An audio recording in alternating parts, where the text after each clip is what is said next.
Hi, everybody. Welcome to the Gagnon Atelier.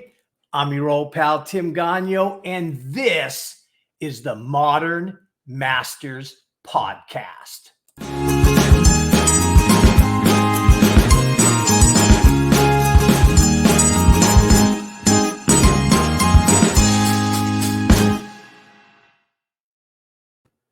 Hey, welcome to the show, everybody. I am really excited. We've got a great show for you today. My guest, I met him for the first time at the Gathering of Artisans 2022 in Asheville, North Carolina with Matt Tommy's programs. And so I am just, man, when you meet somebody and you're like, I'm going to like this dude, you just know. And so I called him up and I asked him to be a guest on the show. I actually ran up to him at the conference and I was like, hey, man, I need to have you on my podcast. And he's like, yeah, let's do it. And so here we are. We're real excited to have you in. But before we do that, let's talk a little bit about what's going on here. If you could do me a favor, if you could like and share this broadcast, that would be really appreciated. If you're watching us on YouTube, hit the fancy schmancy subscribe button and the notification bell. If you're watching us on Facebook, hit the like button and share the video with your friends. The more you share it, the more we can spread what we're doing here at the Gagnon Atelier. And my gosh, we are doing a lot. God is moving. And so if you want to learn more about what we're doing at the Gagnon Atelier, you can check us out at our website, gagnonatelier.com, or you can check out our main project that we are working on right now, our big exhibit, which is on tour right now. And we are booking churches right now for the Illuminated Messiah Art Exhibit and Bible Project. And you can check that out at illuminatedmessiah.com. So with all that said, guys, let's bring on our guest. You are going to absolutely love him. Let me introduce you to my new pal, Gabriel Stockton. Welcome to the show, my man. Here you are. Yeah, Tim, I'm so glad to be here. It's going to be great. Rock Just and sit roll. back with you. Yeah, it's going to be great. So we met at Matt Tommy's Gathering of Artisans, which is a fabulous thing. It's like we were talking before the show. As a Christian artist, it's kind of like we're kind of like unicorns in the art world. We're rare mythical creatures, There ain't a lot of us. And so it's like when I'm in the art world with all my super art friends that I love so much, sometimes they don't get me. They don't get my faith. They just don't get me, And then when I go to church, my church friends, they don't get me because they can't wrap their head around the art world and being an artist. They just can't do it. But when I went to this conference that was a gathering of Christian artists of all walks of life and all different levels and all different genres of art, Matt Tommy's a basket weaver, you're a watercolorist. I'm a portrait and figurative artist, and everything in between that. And so it was like, all of a sudden I had people that understood my faith and shared my faith, but they also understood my art and shared my passion for art. And then the combined thing of we're called and created to be artists. And it was this amazing thing. And you were there. And one of the things I loved about you, I'm going to brag on you a little bit here. So we had during worship nights, every time there would be all these women that would run to the altar and they were dancing and throwing down and doing like ballet, twirling around and stuff. And you were up there right smack in the middle with all them ladies just dancing and praising the Lord. And I was like, look at him go, rock and roll, baby.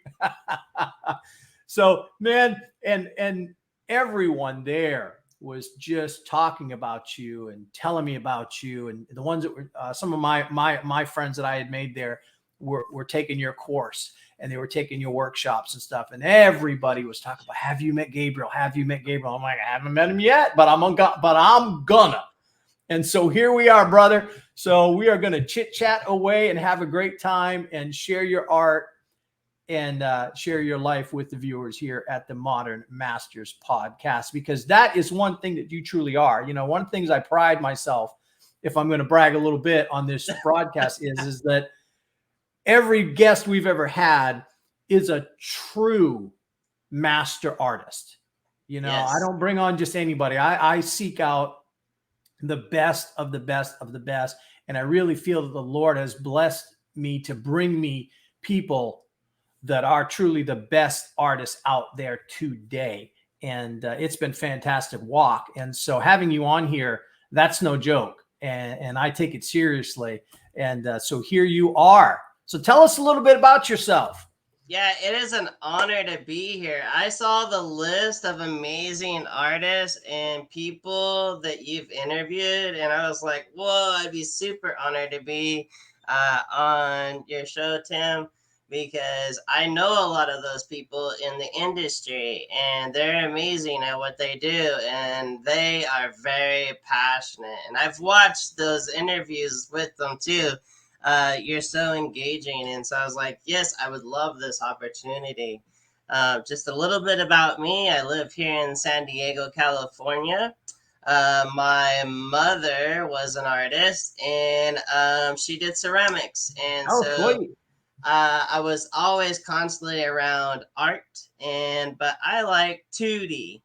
And so there was acrylic paints in jars at arm's length. And so as long as I left one extra jar for the students at my mom's studio where she taught, aka the garage, and that was my mom's wonderful opportunity too, to just love on people, the people that would, you'd be surprised who would come. And I remember just sitting over by the kilns where it was nice and hot in the, in the studio, drawing and painting away, and just listen to my mom just like love on these people in a special way, because she was just a woman that was like a faith walker. And so, she was always that woman that was a hard worker, always had 3 or 4 jobs, trying to be a single parent. So Mm, just growing up with that, my mother always, once she saw that I liked drawing and she got all this great feedback, she started pouring into that. And so she got me right away into the local museum where I would take these classes after school. And I nice. got to start seeing amazing artwork, and it would really touch me. I can remember just like looking at some watercolors and just like tearing up, because I was like, that's what you can do. But if we fast forward, I went to college, and then, Y2K hit, and then 2008 hit, and we're like, what are you going to do? And so the only thing at the time practical for me was to be a barber. There weren't many barber poles spinning. So I learned how to become a barber. But before that, I learned how to shoe shine. Hey, And so yeah. I learned a lot of marketing strategy. So all the tattoos represent marketing as a barber, the straight razor, the American barber. These were all pre Jesus days. I was not a walking Christian. I could tell a Christian joke. So I was far on the other end. Right. And I remember someone even one time passing me a track, and then I just couldn't bear the workload. I was a full-time barber. I had a barber shop, and it was funny because you would come in my shop, you get a haircut, a shave, you get fully groomed, ready to go out for the night, and then my body couldn't take the long hours because I was booked Oh, out 3 months. Well, anyways, long story short, my body was completely just like done, overworked. I was laying in bed. A friend came over and brought me some paintbrushes and some paper, and he said, God told me to bring this to you.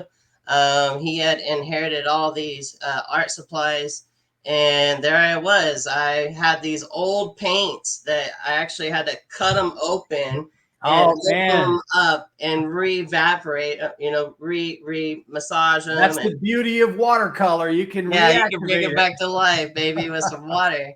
And so there it was. I had my cupcake tin full of old colors, my Chinese brushes, and I read about this thing like plein air painting. What is that? Oh, yes. And so I was like, I first went to this art show. There was this lady, Minnie Valeria. She told me to go to the Watercolor Society. At that time, it was the international show. So it was like the best of the best work. And I was like, this is what you could do with watercolor? Oh my Mm, goodness. So what I had done just prior to that moment was I had hit rock bottom, and I just told God, like, hey, I commit myself to you, Lord. And I just spent a whole year at the feet of Jesus to get to know who my creator was, my Jehovah Jireh, my every beautiful, wonderful name of God, the God of peace, right. uh, Je- Jehovah Shalom. And so I just spent all this time in the Word and in His presence and with these paints. And next thing I know, I'm starting to meet people in the industry, and they're wanting to teach me about watercolor. And I was like, thank you, God. So I've Nice. had the opportunity up until this point of having double doors of favor. Mm. Yeah, that's a big thing, when God's leading you somewhere, the doors just start flying open, and it's like opportunities knocking, excuse me while I get the door, it's just you can't stop it. It just, and then you open the door and like 50 people walk in, and it knocks you over and you're like, oh my gosh.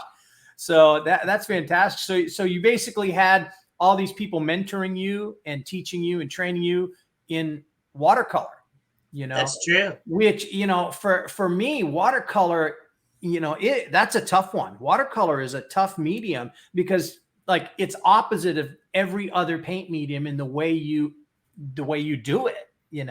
I paint dark to light, and that's how you do it with oil paints and acrylics. And it's not that way with watercolor. It's totally different. So I have a lot of respect. Like I love to paint with gouache because it's opaque watercolor, but you work it just like oils, So it's almost like I'm getting the watercolor, but I'm working it like oil paint. So when I plein air paint, I use gouache, and because I'm a big giant fan of James Gurney, which I'm sure you know who he is, and I love his YouTube channel and watching him paint.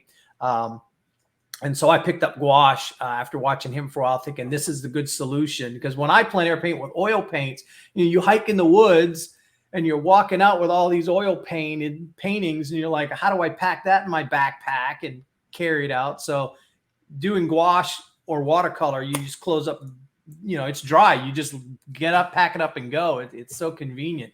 So you're really into plein air painting. You mentioned that.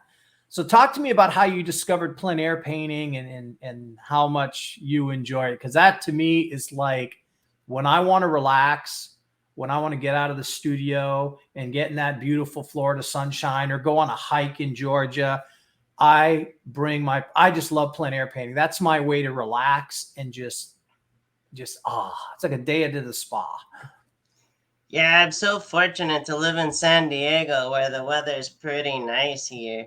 And, there's this group I saw on the San Diego Watercolor Society's calendar, and it said plein air painting. And I was like, what's this? So I asked the lady at the gallery, and she's like, yeah, these are people that don't paint in their studio. Their studio's out wherever you set up your easel. And I said, well, that sounds like fun. So I used to tell all these old negative stories about the old Gabriel and barbering and all this. And I thought if and Holy Spirit just showed me if you get more and more new experiences and more wins in life and experiencing life, you won't tell all those stories All the that bad stories, you got new stories. Yeah. negativity, right? And so, sure enough, I went out and we went to this. I thought it was going to be this lake, but it was like this reservoir.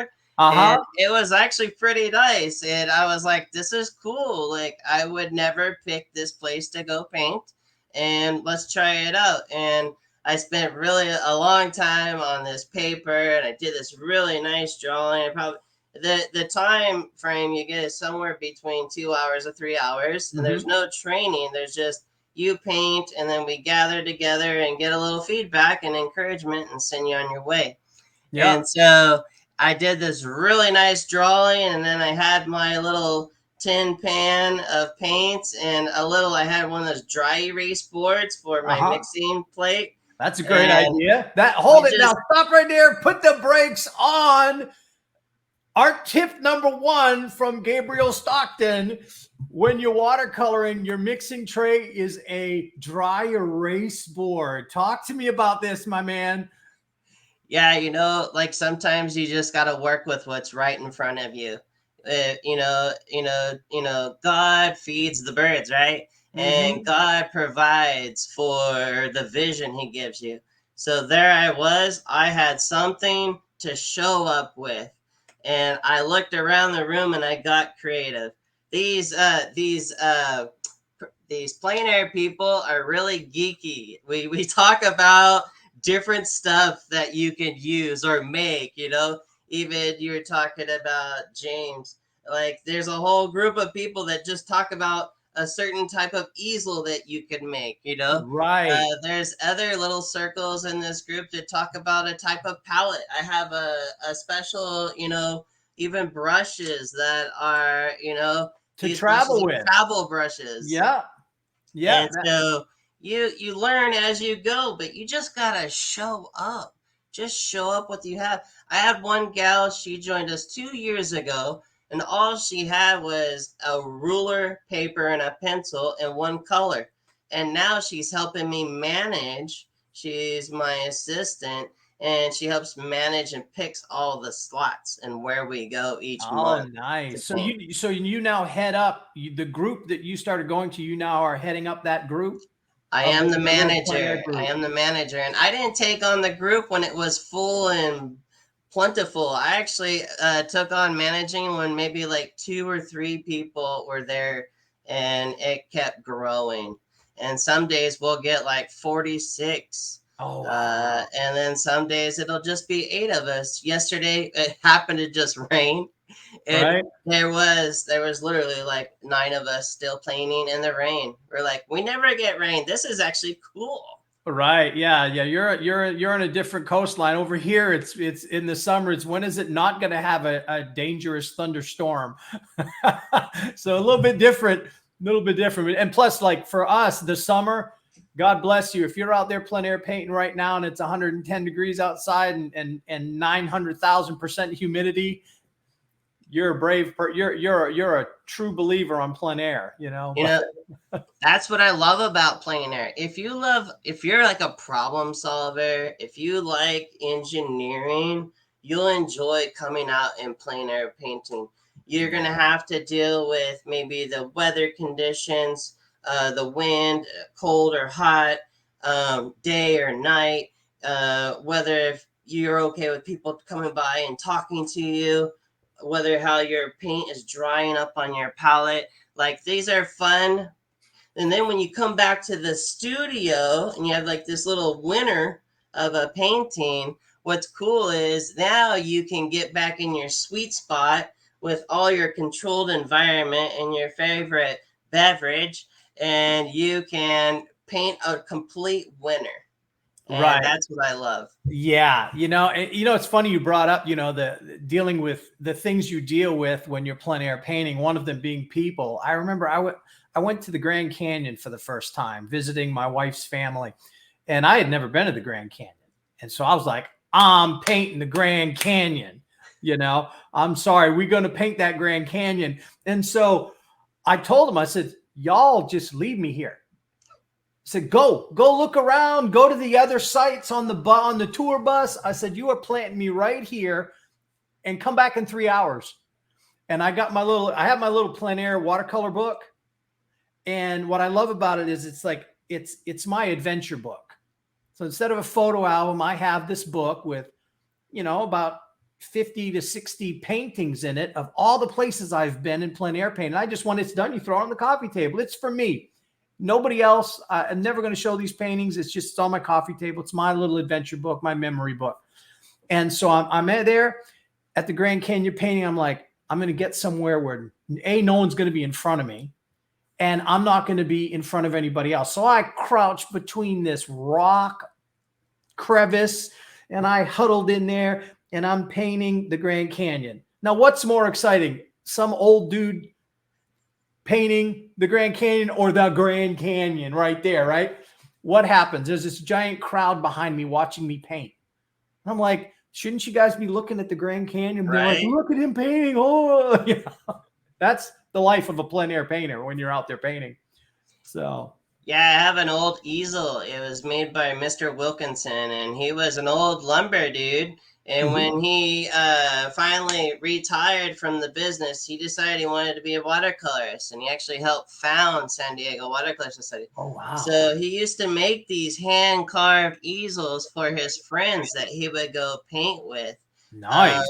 here in the various places of San Diego. And I'll be out painting with this robust thing, and it keeps me fit. And Mhm. I've just been out there painting. People are like, "Whoa, there's an artist!" Look at the easel, and they're like, "I've never seen an easel like that," and it's pretty antique-ish. And then every now and then I get people going, "Hey, we have one of those in the closet. What's it worth?" I'm like, "Nothing," and they're like, "Okay, well, here, just have it." And I started collecting them, and my wife's like, "Oh my gosh, is this a collection at our house or what?" And I was like, "Babe, we're up to like 5 right now." And Yeah. it was so awesome because, other people collect baseball cards, comics, and stuff like that. It takes up, half of a house. And Right. what was funny was I started finding people that were passionate and then blessing them with them. Oh, And that's great. it's been really fun. Like, because I have another easel that all fits in a backpack that I take hiking or real Mhm. quick trips, like when I have to get Right. on a plane and whatnot. And that one, when I set that one up, someone's like, "Oh, are you a musician? Are you going to play a flute or a violin?" I'm like, Right. "No, I'm a painter." And, Yeah. Yeah. and it's, Traveling with art supplies is always a challenge. Like you had those great brushes. Years ago, I made the mistake of because what I had that I thought was a genius idea. I had a PVC pipe, a big fat PVC pipe about this big and that long. See, that's smart what you have. I had a PVC pipe and I put all my brushes in the PVC pipe and I had a cap on the top and bottom with some styrofoam to protect the bristles. Thought it was genius, right? I mean, you could run it over with a truck. And it's funny though, airport security when they electron scanned, X-rayed my luggage and they saw what appeared to be a pipe bomb. Yeah, it was not fun. It was not fun. And I'm getting pulled over to the side, and my daughters are like, Dad. So don't use PVC pipes to protect your brushes. Get a smart brush kit like Gabriel Stockton. Yeah, this is just a simple canvas one that you can get like on Amazon. Yeah. It's really inexpensive. Actually, my wife got it for me for Christmas instead of a new tie. But it's interesting going through the airport. It helps to get like those, people that are real travelers. They get those little organizers. They kind of Mhm. breathe, or they airtight. Mhm. If you get those and put your art supplies in them, they'll take you a little more serious. And you get everything ready. I have one of those smart backpacks that have the sections, Mhm. and then one section is all the stuff they need to pull out, the electronics, the Right. fluids, stuff like that, the tubes. And when they see you organized, then they don't kind of like trip. Right. And You don't and freak and then out. they look at me and they're like, "Oh, he's an artist." But yeah, there was this last trip, or maybe it was Italy trip. They were looking, they're like, "What is that?" And the lady, she's like, "Psh, that's just an art easel. Let it go. You could tell he's an artist." That's funny. That's But good. yeah, you Yeah. just tell them it's water soluble, and they don't worry about flammable things. Right. Now, like when I travel, because it's with oil paints usually, there's a card that you can download off the Yes. internet that basically says, hey, um, TSA agent, these are this kind of paint. And it has all of the codes that they need. And it even gives you a telephone number for them to call if they have questions. And so it's really helpful. And they see that card, they look at it, they go, yep, you're good. You And the know, manufacturers will totally get that to you. Just email them. yeah. Whoever paint with, I'm with Daniel Smith as a brand ambassador, and they're more than happy to get you where you're going with your paints. And then you can just have that with you, that paperwork, and yeah, they don't worry about it. Right. But these are all issues that plein air painters deal with because you're traveling a lot more than your typical artist um, with art supplies, and the way the world is now with tubes of objects, they're like they scan everything and they're real hyper vigilant. And so the more you can have that prepared, the better. Now you mentioned brand ambassador. Talk to us real quick. When you say brand ambassador, what is a brand ambassador and how does an artist get there? And what's the benefit of being a brand ambassador? That is a great question. It's a big question right now. People want to know. And if you look right behind me, there is my certificate with Daniel Smith saying Gabriel Stockton is brand ambassador. And the wonderful thing, and then you could see over here some wonderful colors.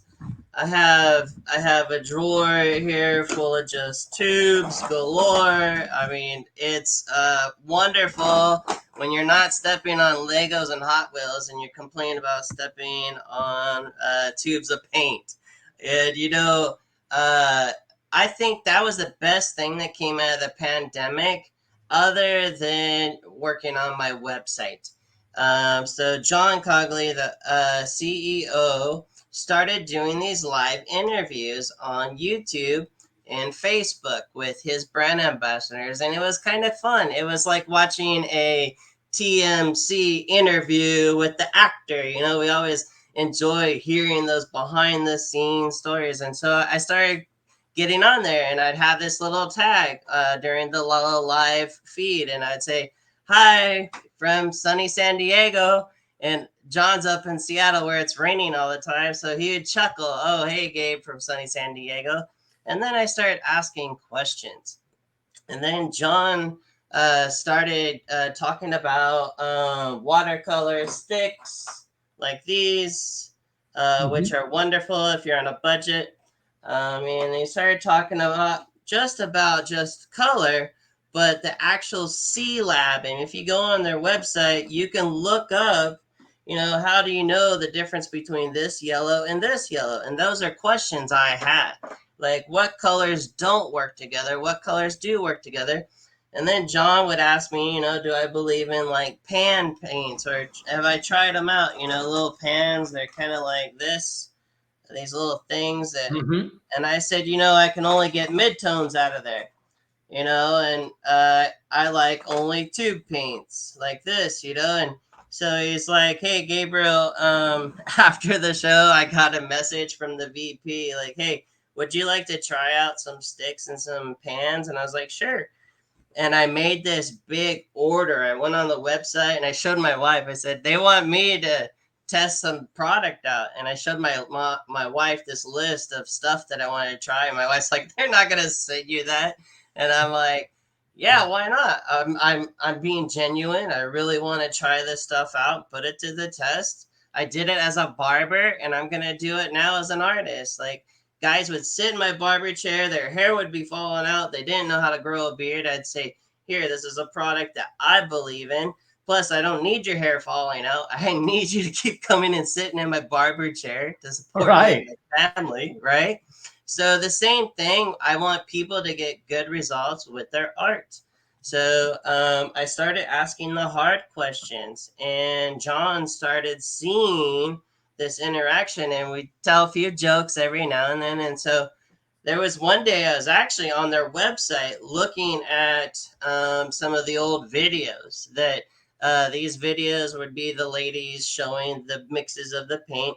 And then on my phone, I get this Instagram like phone call, and I'm like, "An Instagram phone call from John Calgary? What's that all about?" And so I answered and I'm like, "Hello." And it's him and Catherine, the VP. And they're like, "Hey, Gabriel, we really like your personality and we think you would be a really good fit." Well, I was like, "A fit?" And he was holding this. And if you close that, it's red, right? So it kind of looks like a diploma. And I was like, "Did I graduate from something?" And he opens it up and he's like, Gabriel, we would like you to be a brand ambassador. And oh my Nice. gosh, it was just like, just the flow of joy started coming out my Right. eyes. And yeah, and now I'm on their weekly lives. We will go over a series of colors. We're doing washes, and somebody will ask, "Hey, can Gabriel do a mix of cobalt blue and Hansa yellow light? Can I see what that looks like?" And yeah, it's quite fun. We actually are having some gouache come out, and I spent my last trip when I went out to GOA. While I was waiting for my canceled flights to not cancel anymore, I was painting with gouache at the airport, and Nice. it was quite fun. Yeah, gouache. Once you get to gouache, you better be careful. Gouache is the next step to oil paints. You got to be careful. You're It going to go is from a good it watercolor to is a oils. good way to go from one to the other. It's It true. sure is. It sure is. And so being this brand ambassador, how has that expanded your career as an artist? How has that like benefited you, other than you're getting free stuff and you're going on their, like they're creating content for their brand and they're bringing you on, which makes you now the expert. They're saying this guy is our expert and he's going to do that. But how has that affected, say, like sales for your paintings? How has that affected your business on a personal level? How has been a brand ambassador impacted your business? Well, it's quite funny. And when you get strategic partners, and I'm working with some other companies too, some people take you a little more serious. So there's four types of people. There's that one person that just loves you. They're so excited for you. They want to buy your art and so into what you're doing. Then you get that other person that's like, hey, I actually feel something that I can connect with your art. Mm-hmm. And then you got the other person that says, I like what you're doing. I'm gonna buy your painting. I'm gonna tell other people, like word of mouth, and I'm gonna Mm-hmm. bring other people to you. And then you have that other person that they really like to see accolades. They like to know you did some time in college, or you have some awards back there, and who did you get those awards from? And there's they take you a lot more serious when you say you're an ambassador. And then when you're going global and they choose a brand ambassador from the US to go to Italy or go to Nepal, it's something of high regard. And I really feel that that's where I get to be, as a Christian. I have values, and I'm genuine, I'm trustworthy, I'm loyal, and these are still good values to have. Yeah. um, they know that I'm not just gonna go get wasted and drunk, if they send me to Japan, And embarrass them. Yeah. yeah, they know that I'm there for business. I'm there to educate and encourage others to enjoy the world of watercolor. And back to your first question, which is wonderful, circle right here, is when you walk into a place and maybe you don't need to be saying Jesus, Jesus, Jesus, you can walk into the room with Jesus all over you, with the Absolutely. Holy Spirit inside of you. For all of the Right. Christians that are watching this, you don't have to have a cross in all of your paintings. Right. You can do a wonderful boat painting or some other paintings back there that speak of light. Even the quality of your work shows that you're a Christian, right? Right. Clarity in Absolutely. your work. Yeah, and that's Francis Assisi, one of the early church fathers. He said, "Preach the gospel at all times, and if you have to, use words." So good, so good. And then for the other side, when I'm around Christians, I'm actually now have an opportunity to say, you guys need to focus on technique. I am so Yes. happy. Oh, I'm boom! He said so it so. happy that you are filled with the Holy Spirit, because you think you're going to get up on stage with the worship team that only has an 8-minute set, and you're used to painting this 5-hour week-long painting, and you have minutes Right. to Yeah, paint yeah. something. And Yeah. so we talk about composition, we talk about placing elements and how you're going to do a painting, because you're painting with gravity and you're also painting with evaporation. And they Hmm. don't think of this stuff. They're just like, I'm ready to get in the spirit. Like, no, even our musicians that are up there playing the worship, you've got to hold yourself in regard. You've got to be right there to not be slain and fall out in the spirit. Like, you're there for the people, right? Yeah. And so there was a couple of times I did some paintings on stage at church, and they're like, "Hey, great job, Gabriel! Like, don't quit your day job." But then once I started, I was over here with my peeps that knew how to paint and were very skillful. And then I Hmm. brought that back over to here. And now you can't tell the difference whether if I'm here or over there. My work Right. is consistent. Right. And that just takes time. We're It all does. up this trail, and you've got to reach back and bring the next person up the trail with you. Right. That's one of the things that is one of the mission statements for the Gagnon Atelier is what Matt Tommy talks about, where he says, we need to be filled and skilled. A Christian artist should be filled with the Spirit of God, but also skilled. And I am a firm believer that a Christian artist, God made you an artist. He invested that in you. And the parable of the talents, it's kind of funny that even though it's money, it's called talents. God put a talent in you. He put a skill in you. When you return to him, he expects a return on that investment. And the Christian artist should be the best artist, period. We should be the highest skilled artists, and we should strive to increase our skill level.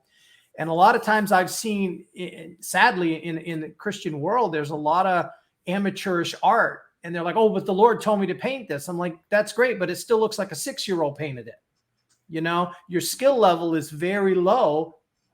Let's try to increase it. And there's a lot of resistance to that. Like, oh, well, God told me to paint it. That means it's okay. There is that there. But at the same time, it's like we should be trying to really increase our skill.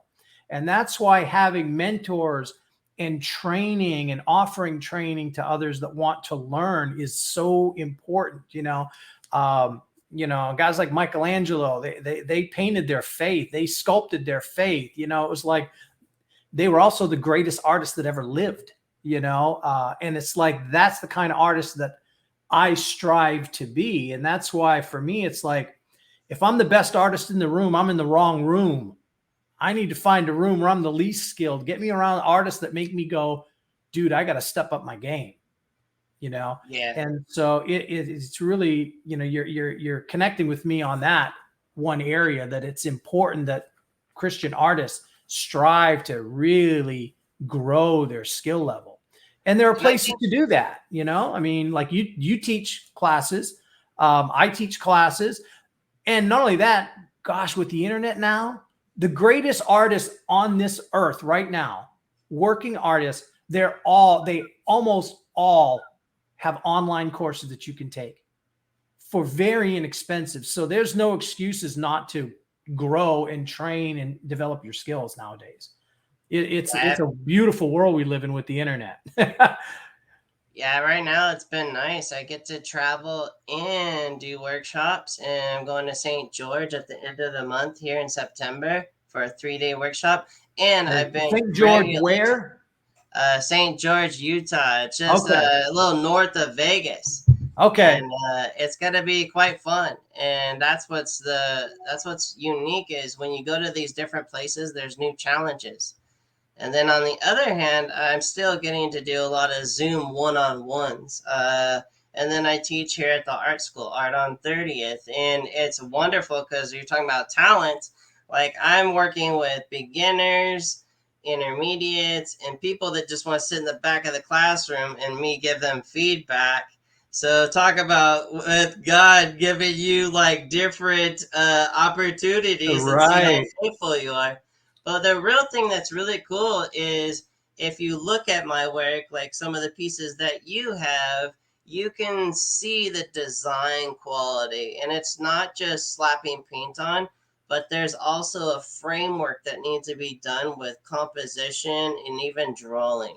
Yes. Now that's a great segue. Let's show off some of your art because it's gorgeous. Y'all, I hope you're sitting back. Those of you that are watching, you just sit back here for a second and try not to have your heads explode with the awesomeness that you are about to see.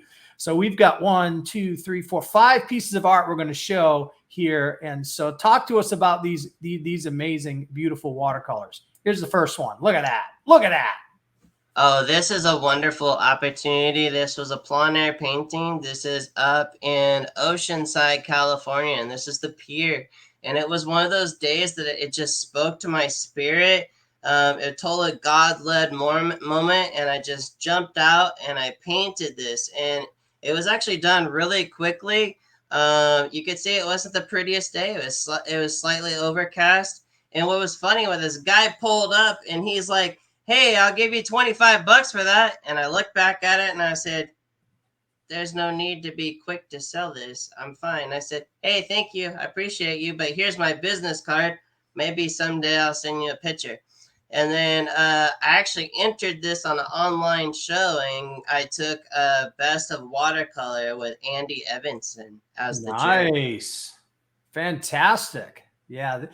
You know, painting piers is so much fun. They're a challenge. I mean, there's a lot of architecture, you know, in that. And what I love about this is it's like it's quick, it's subtle, but it's all there. And that's one of the beauties of plein air and watercolors too, is that it has that very painterly effect to it. That's just gorgeous, just gorgeous. All right, here's the next one. Here we go.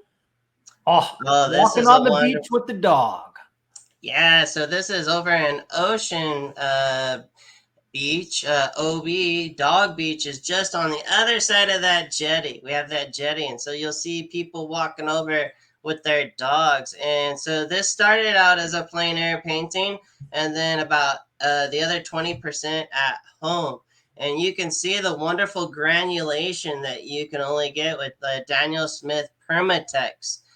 Just like this ring on my finger is amethyst, and this is lapis. Hmm. So in this jetty, you're seeing this wonderful tiger's eye and hematite. And then here in the foreground, you're seeing some more tiger's eye and this cool color called moon glow. And it just paints the sand for you. I'm not really spending that much time with a tiny brush. This painting went to the Salmagundi Club, which is one of the oldest artist owned clubs, in their Tonalist of Today show. Oh wow, that's fantastic. Yeah, I just love it. You know, it's like the beach is anytime you paint the beach. I mean, I'm a little biased. I live on the beach, so it's kind of, you know, but when you live on the beach, there's just nothing like painting a beach scene. It's just, you know, and the fact that you got the person there with the dog, and it's just a fun scene. It's just a fun scene. You know, you can tell that dog is very happy to be there. All right, now here's another one. This is a little bit different from the other so far. What kind of building is that? I mean, it's got a cross on. Is it a church? No, actually, it's a we have here over in Liberty Station over in Point Loma. That used to be these old barracks, and so there's a lot of history here in San Diego that of the military, and now this is an artist area, and now it's got this lovely water fountain and restaurants. They've got this whole area where you can go eat all these different foods. So but San Diego really carries to our Navy and our Marines that are here. So there's a lot of like wonderful restaurants and art places and wineries. And this was a day that wasn't this pretty. It actually was a cloudy, ugly day that we thought it was going to rain, but we all still got together and painted on this Thursday. And I just put that little story of that gentleman that came up and talked to me as I was painting. So it's just a nice little fresh painting, but these moments where like I don't have to paint what I see exactly in front of me. I can do editing. I have an artist license now, and no one's going to come up to me and say, "That's not what it looked like today. I want my money back." Right, They're going to right. say, "Hey, this is really beautiful day here in the park." Nice. And that's the thing, I mean, we're painting, we're not taking a photo. We can make that sky any color we want. We can create a cast shadow where there might not be one, and that's one of the beauties of being an artist, especially plein air. You can make changes. Not only that, you're constantly chasing, you can't chase the light, because if you chase the light, you're never going to get your painting done. You have to kind of knock it out right away, and you get your vision, and then you start painting that vision. Because if you try to follow what is it, the light changes every 10-15 minutes. It's a whole different painting. Yeah, so I'll start with a little sketch before, and it's no different than a chess player that already has 8 to 12 steps already planned out in their mind. That's a And great way so to put it. we keep the shadows where we have them in our drawings. So it says that color gets all the credit, but value does all the work. And you can see Yeah. there's some really nice, strong values in here, even though the color is very lovely. Yes, and that's the thing. What the one of the first rules you hear when you're learning is squint, squint, squint. To see the values, and this is a great example of good values in action. And so let's go to this next one. This is, oh yeah, there's nothing like painting a sailboat. There's nothing like it. Painting sailboats are great. I did a plein air. We had a hurricane in 2018, just absolutely devastated the area, and it picked up a very large sailboat and threw it right onto the shore, right in front of the college. And so I went out and plein air painted this shipwrecked boat, and the sail, the masts, all the ropes, everything else. It's a challenge to paint a sailboat, and this is just a great, great, beautiful, beautiful painting. Talk to us about this one. Yeah, this is just one of those days where I just hopped out of the car, and this boat here just spoke to my spirit. I loved, first of all, the first thing I picked is, where is my sky? Where is my background? Where is my middle ground and my foreground? And I did this painting, and I'm trying to remember who the juror was, but they really liked it, and they told me it almost got an award. That's why you're like, Almost got an award. almost. And they're like, yeah, paint it bigger next time. This is actually a really small painting. This is only a 10 by 7. Oh wow. And these are times when you create a wonderful small piece that later in the studio you can create a nice big half sheet or full sheet. The funny Right. thing is about this is, once nobody bought this painting yet, but it's been painted like so many times now, and it's almost like one of, you thought I would have taught one of those wine paint nights, but it's Mhm. been fun to see the encouragement of other people searching to go find this boat, to go paint it. And I see it popping up now, and I just love it. Because I Yeah. asked them, I said, "Is that a painting from my painting?" They're like, "No, I went and searched it." And we hear about this, like people going and finding like Edgar Payne's like old painting spots. And so every now and then I write on the back of these paintings like where I painted, or maybe even the GPS. Oh, And that's cool. So people can go find it. yeah, for sure. That's a great idea. That's a fabulous idea, and a lot of fun. It's also good. What do they say? Copying is the highest form of flattery, right?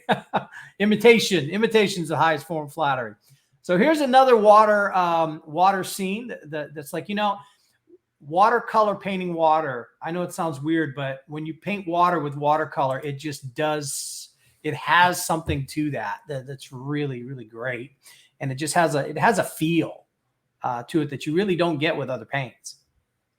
And you got to see this one in person too.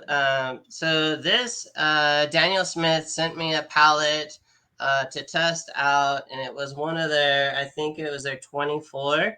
And so this has all the colors out of that palette, and it has a lot of blues that I didn't ever use, like Persian blue, and it had an anthrem blue, and it had some other pink and some other colors. And so I had someone ask me to paint this picture that they took, and I was like, yeah, I'm feeling it. And it actually went a lot quicker than you would think. I actually painted this only in like 45 minutes. Oh, wow. And when you see something with such clarity and it's right there in your mind's eye and you just feel it, you just go for it. And this is also in the Cheap Joe's art catalog. They're a distributor and art store out in North Carolina. Mm-hmm. And it was such an honor to get into their catalog, because when you're in this catalog, you get to share, like, yes, I use this paper which they sell, which was at that time I think was either Fabiano or maybe even it was, yeah, I think it was Fabiano. And then we've got the Daniel Smith paints and then the Escoda paintbrushes.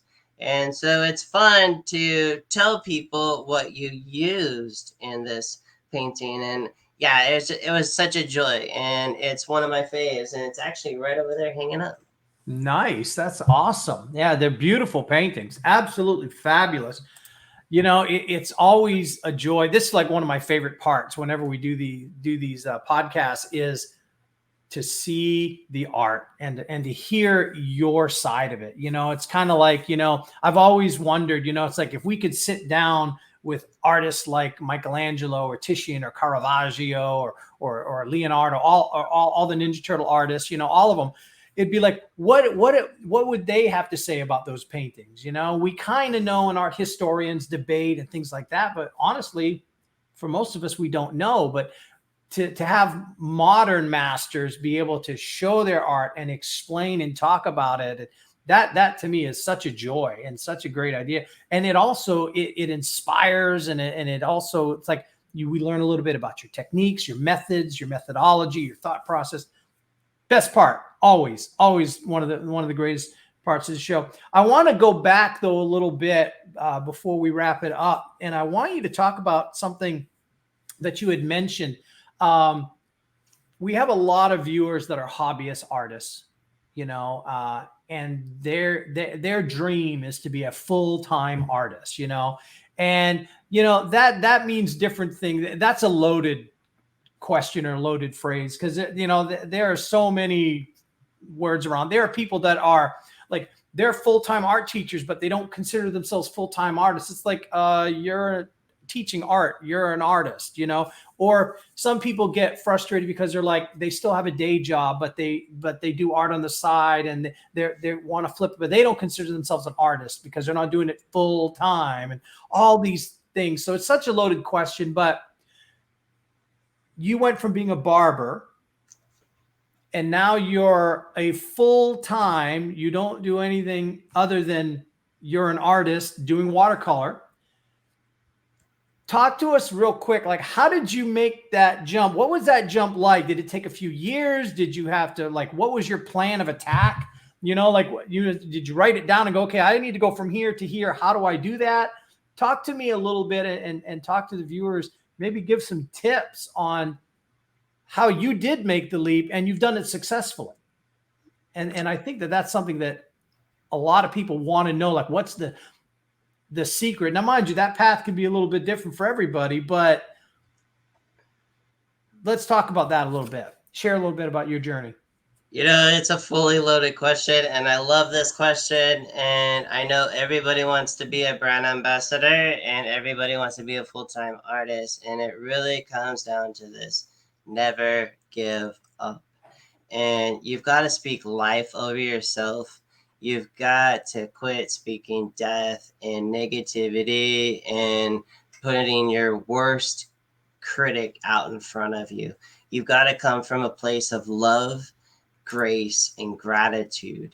Come from a place where you're excited. Roger Rossi, amazing artist with the Salmagundi Club, he said, "Look at life every day as if it's a new experience.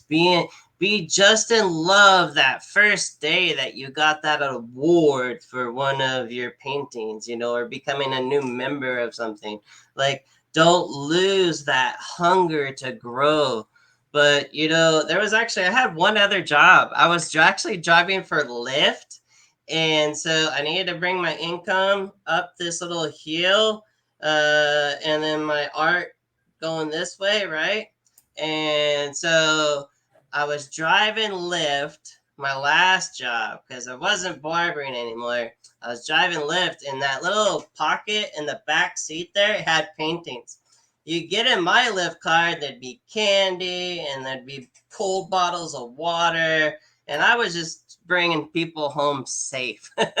Get people home safe. They were being responsible party people.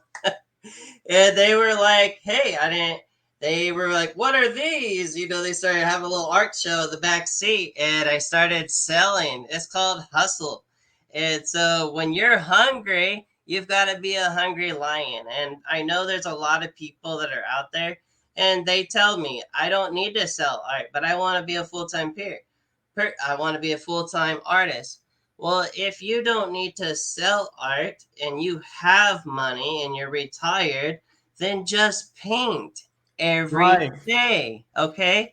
I have lots of ladies that come and learn from me, and they don't need to sell a painting, but they feel that they need some kind of recognition, whether it's accolades or getting into the magazine. You don't need any of that. You could just take two colors and mix them together every morning with a cup of coffee, getting up at 3:30 in the morning before everybody else does. I got the watercolor sticks. I have a whole sketchbook. Once I got all 52 of them, I would mix this one with that one and see what it does with my cup of coffee. And then the gym would open. I go work out at the gym for an hour, come back home, be an artist. And so a lot of people, I've worked with them, and they're like bringing their old negative burnt out selves into their new season. And I tell them, I say, it's like this. Yes, you tried a garden full of potatoes, and your soil wasn't tilled, it was still rocky, but you tilled your soil. You planted some wonderful green snap peas and some carrots. You got all the rocks out of there. Now you're living this beautiful life and you're starting to see fruit, but you're letting the weeds come in, and you need to keep those weeds out. And those weeds are speaking negativity. When someone tells you that's a beautiful painting, don't go, "Oh, yeah, but the paper was junk today." Or, "Oh, I left my brushes and I had to paint with this stupid little thing here." Or someone says, "I love that painting. I'd like to buy it." And they're like, "Well, I don't know if it's done yet." Like, sell the painting, get a Yeah. win. Count Right. your blessings. Count your blessings. I get so excited if someone signs up for one course for 97 bucks, or if someone buys, a small painting for $450. I don't have to sell all of my $5,000 paintings and my like $1,200 commissions. It's like, it's even those smaller ones. I had a person commissioned me to do a anniversary painting. And first they wanted this little 8x10. I said, "Well, how long you been married, friend?" And they're like, "Oh, this is like our 30th year." And I was like, "Oh, come on, 8x10. Let's do a 16x20, buddy. Like, Yeah. your head's gonna Make be it that bigger. small." So you got to educate everybody, and got to Hmm. love on people. I think when I have someone right here with me, and they're not like this with their body language, but they really want to engage, That's Right. when the beautiful sparks come together. Yeah. And I love it when we kind of have these calluses. Ooh, oh my goodness. I think that's I've experienced so much grace and mercy from my God because I was tore up from the floor up. I was misbehaving and I had all kinds of words coming out of my mouth. And I'm not saying I'm perfect now. Like I still probably should have a swearing jar for my wife.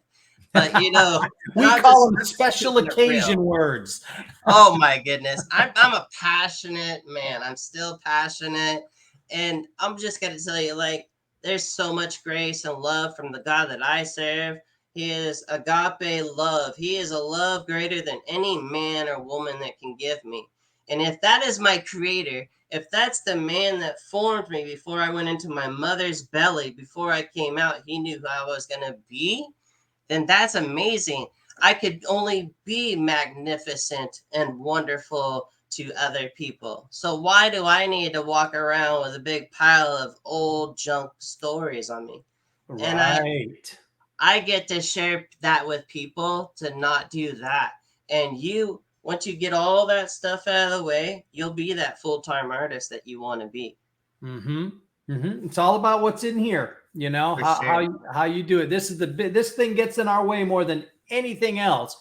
And if we can just get rid of that stinking thinking, and the Lord will show you, and He will speak to you, and He'll open your eyes and be like, oh, this is how it is. And if we can just get rid of our way of thinking, it expands our horizon, and we can see the road that we need to, because the path is different for everybody in many ways. There's no formula to becoming a full-time artist within reason. I mean, yeah, there are business practices you should do. I think a lot of times the starving artist, I know a lot of starving artists, and I know you do too, and they're frustrated as all get out. And to me, there's a few factors that makes a starving artist, and there are factors that make an amazing, thriving career professional artist. And one of the biggest things is that stinking thinking. And a lot of times the starving artist, well, they're not even, they have very low business acumen, and they have no hustle. And those two things are huge factors, because you're an entrepreneur. Forget entrepreneur, you're an entrepreneur, which is even harder. And so you have to be able to, you got to get yourself out there. You got to break the mold. And if you're an introverted artist, it's hard to get yourself out there and be that people person, because you got to be a little bit of a salesman. You got to be a little bit of a pitch man. And that's stuff you can learn those things. The other thing about starving artists a lot of times is they've got that attitude where it's like they're not there yet, and so they have to have a day job. But when they're at their day job, they're miserable.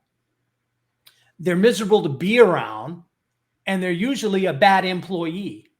And so these people are either constantly losing jobs, so they're bouncing job to job, job, job, job. So they don't have any financial security, period. And then, but they're dreaming to be an artist. Well, you got to get that side of you taken care of so that you can have some financial security to develop a plan to launch your art career, your art business, but they don't want to do that. They're all over the place, and this and that. And then there's so many other factors, but what you talked about, you got to get this right, and you got to get this right. And when you get this and this right, things open up. And when you have the Lord in your life, my gosh, He works on this and He works on this, and there you go. Bingo. Bada bing, bada boom. Well, Gabriel, this has been fabulous. I am so glad that we got to have this talk. We went a little over the normal, but that's okay, because it's a podcast. We can go as long as we want. But this is a great way to just close this program. It has been fabulous talking with you, man. We are going to get together again. And, we've got two big plein air festivals out here. We have Plein Air South.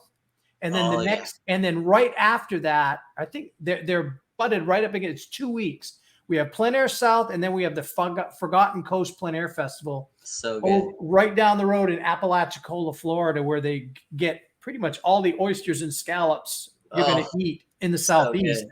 And so it's gorgeous. And we would love, we're going to have to get you to come out to one of those or both and do some plein air painting out there, man.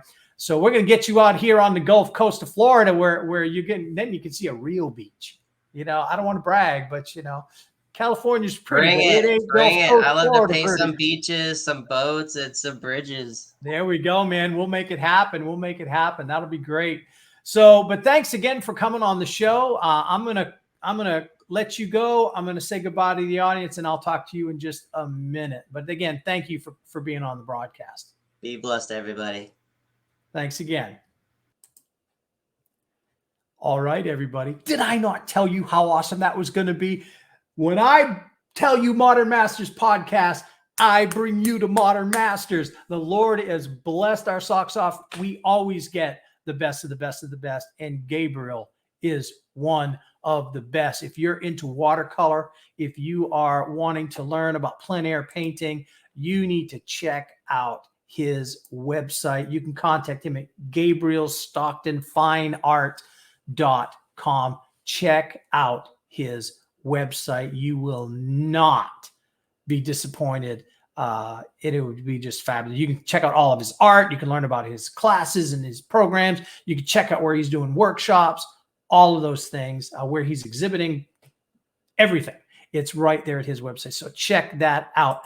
If you want to learn more about us, you can go to our website, thegagnoatelier.com, where you can learn about all our different exhibits. You can learn about our workshops that we have. You can also, and this is the big one right now, if you go to gagnoatelier.com and you click on Bible pre-order, the Illuminated Messiah Bible it's being published right now. It's actually in the graphic design stage at the publisher. This Bible, this is a brand new illuminated manuscript Bible. It is going to be published by Broad Street Publishing Company, an amazing Christian publisher. They are doing all of the Chosen books right now, as a matter of fact. So we are so proud to be partnered with them to bring the Illuminated Messiah Bible. And so you can pre-order that Bible right now at an incredibly discounted rate. Go to GagnoAtelier.com. You'll see Bible pre-order, and you can get your hands. Once that Bible hits the shelf, which will be around Easter of 2023, we're going to ship that straight to you. So check that out. I would really appreciate you doing that. If you want to learn more about the Illuminated Messiah art exhibit and how your church or your city can host us, you can check it out at illuminatedmessiah.com. So with that said, guys, just remember, as always, I say it every episode. You know your old pal Tim means it. God loves you, and so does your old pal Tim. We'll talk to you next time.